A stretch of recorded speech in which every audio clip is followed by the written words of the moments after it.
6h43.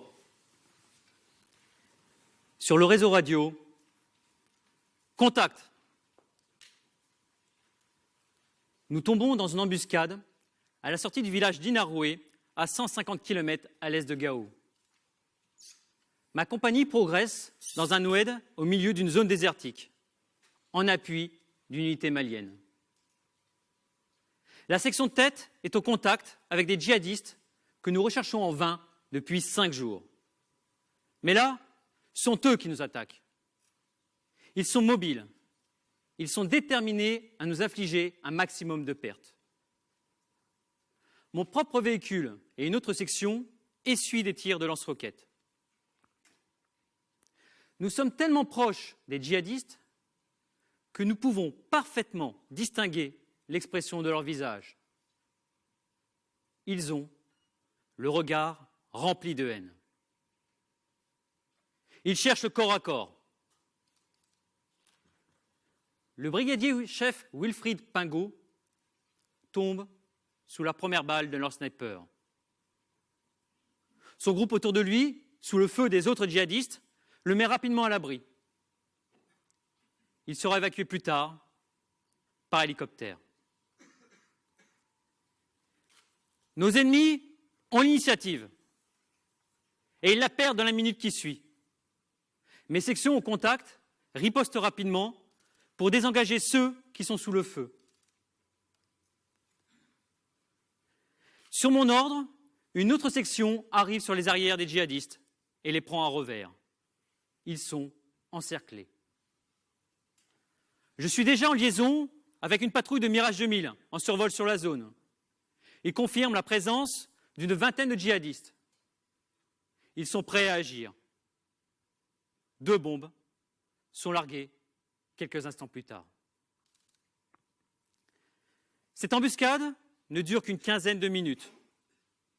Mais pour nous, elle a duré une éternité. Tous mes hommes ont réagi comme je leur ai demandé, comme je leur ai appris.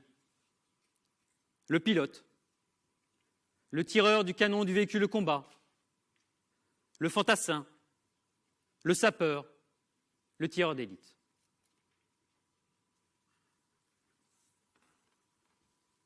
Nous ratissons la zone de l'embuscade.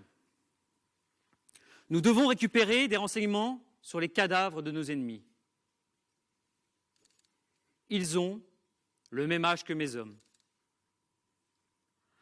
Affronter la mort, la donner, la recevoir, la toucher du doigt, n'est pas anodin. Ce sont des moments qui marquent, ce sont des images qui restent. À la tombée de la nuit, nous nous réarticulons pour retourner sur Gao. C'est alors que mon chef m'annonce la mort de Wilfried. Il avait 31 ans. Il était père de 2 enfants. Je l'annonce à mon tour, à ma compagnie. Tout le monde se dit alors, moi le premier, cela aurait pu être moi.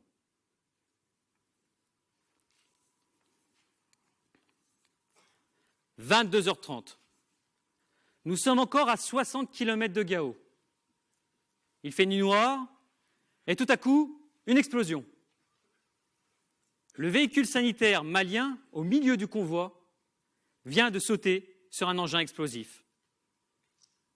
Cette explosion marquera à jamais ceux qui, avec leurs lunettes thermiques, ont été complètement éblouis. Encore une fois, grâce à l'entraînement, tout le monde réagit comme j'aurais demandé. Sécuriser la zone face à une éventuelle menace, préparer une zone de posée hélico, appuyer la reconnaissance des démineurs. En moins d'1 quart d'heure, notre médecin intervient sur les blessés. Ils ont perdu leurs jambes. À minuit, nous reprenons notre route. Nous arrivons enfin à Gao au petit matin. Ce jour-là, pour un grand nombre d'entre nous, ce fut le baptême du feu.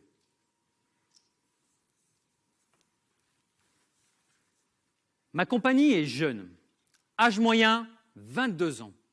Avec mes 32 ans d'alors, je suis un vieux. Mon médecin aussi est tout jeune, il n'a pas 30 ans. Il s'est engagé pour sauver la vie de ceux qui servent la nation.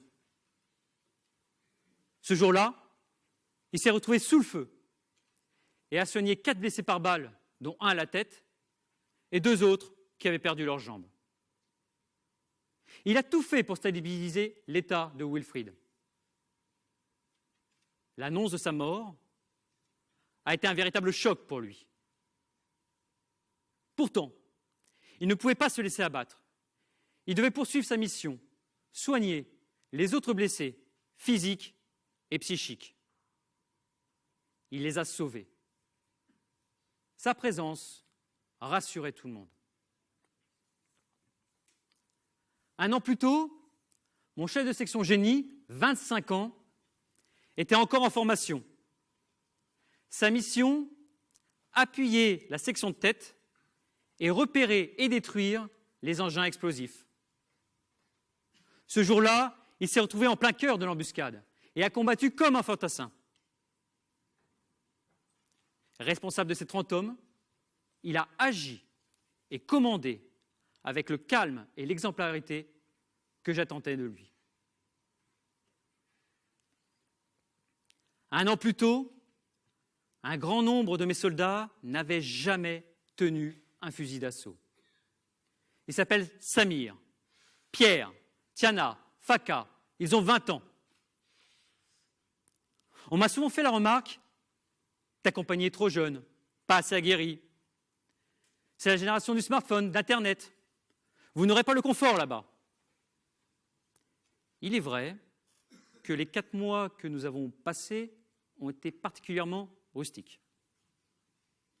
Une température de 50 degrés, 4 douches pour 800 hommes, des rations de combat pendant tout le mandat, pas d'Internet et quasiment pas de réseau téléphonique. Mais surtout, ce sont des opérations qui s'enchaînent avec de nombreuses actions de feu.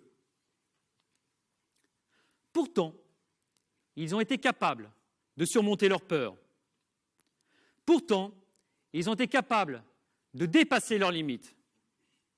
Pourtant, ils ont été prêts à donner leur vie. Face à la mort, leur vie, à ce moment-là, a eu un sens.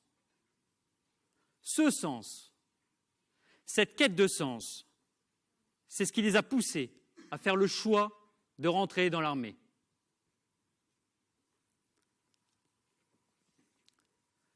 Nombreux sont ceux, aujourd'hui, qui proclament que la jeunesse a perdu de sa fougue, de son idéal d'héroïsme.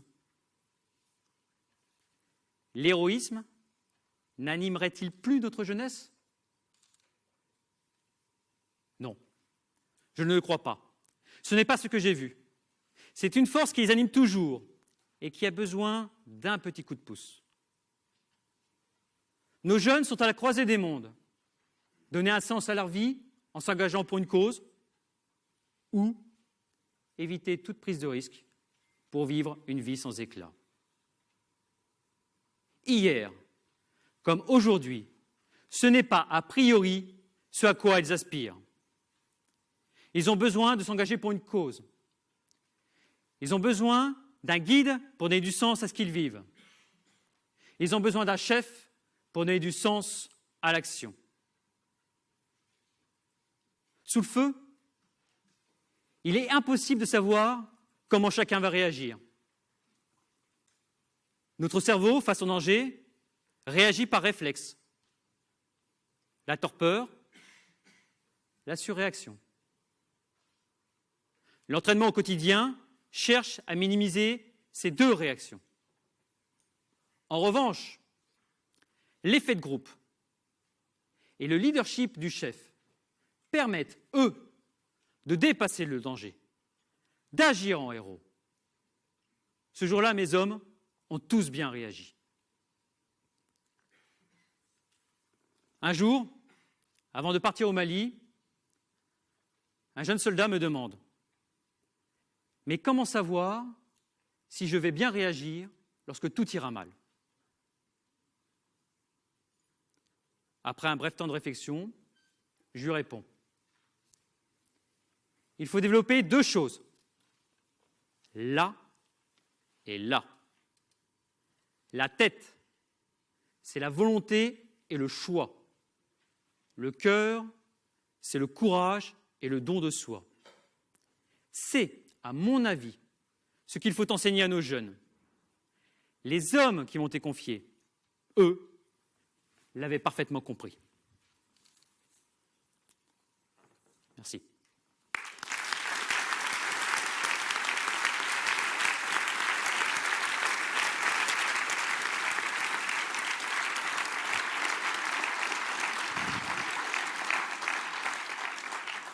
Chef de bataillon, Franck Duchemin. On ne va pas revenir sur ce que vous avez dit, mais un détail, pour faire retomber l'attention, n'a pas échappé à l'ancien troufion que j'ai été. Vous avez dit, c'était pas facile, nous avions ceci, on n'avait pas l'eau, il y avait 4 douches, et nous avions des rations de combat. Ça veut dire que la ration de combat en elle-même est une épreuve?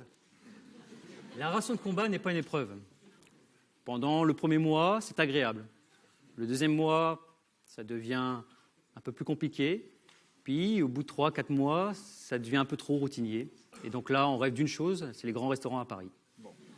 Alors, je vais dire à mes filles, mangez, vous serez des héroïnes. Merci, chef de bataillon. Merci infiniment.